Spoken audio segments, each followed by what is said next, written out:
আসসালামু আলাইকুম রহমতুল্লাহ। প্রিয় দর্শক, কেমন আছেন? আশা করি ভালো আছেন। প্রিয় দর্শক, প্রাথমিকে 60,000 শিক্ষক নিয়োগে দ্রুতই শিক্ষামন্ত্রী। চলুন বিস্তারিত জেনে নিই।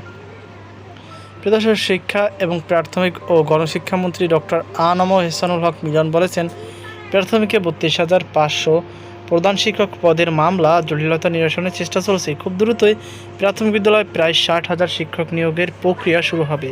এছাড়া অবসরপ্রাপ্ত দক্ষ ও অভিজ্ঞ শিক্ষকদের নিয়ে একটি পুল গঠন করা হচ্ছে। শিক্ষক সংকট থাকা শিক্ষা প্রতিষ্ঠানগুলোতে তাদেরকে পার্ট টাইম শিক্ষক হিসেবে কাজে লাগানো হবে।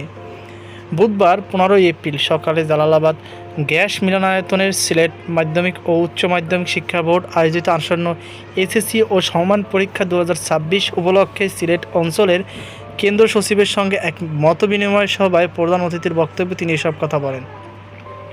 শিক্ষামন্ত্রী বলেন, পাবলিক পরীক্ষার কারণে সাধারণত পাঠদান যাতে ব্যাহত না হয় সেজন্য দেশের প্রতিটি উপজেলায় একটি করে আধুনিক মাল্টি পারপাস পরীক্ষা কেন্দ্র নির্মাণ করবে সরকার।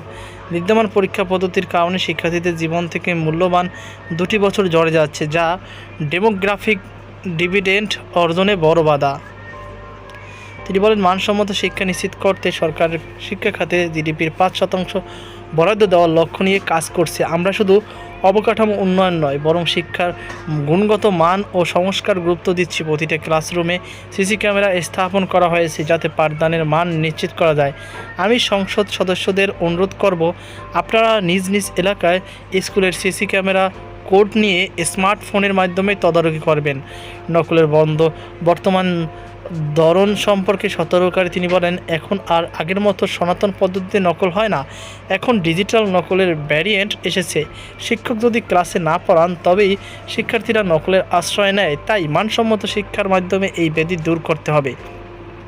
প্রিয় দর্শক, এই ছিল আমাদের সর্বশেষ আপডেট। এ নিয়ে আপনার কি মতামত অবশ্যই কমেন্টে জানাবেন। সকল ভালো থাকুন, সুস্থ থাকুন। আজকে পর্যন্ত, আল্লাহ হাফেজ।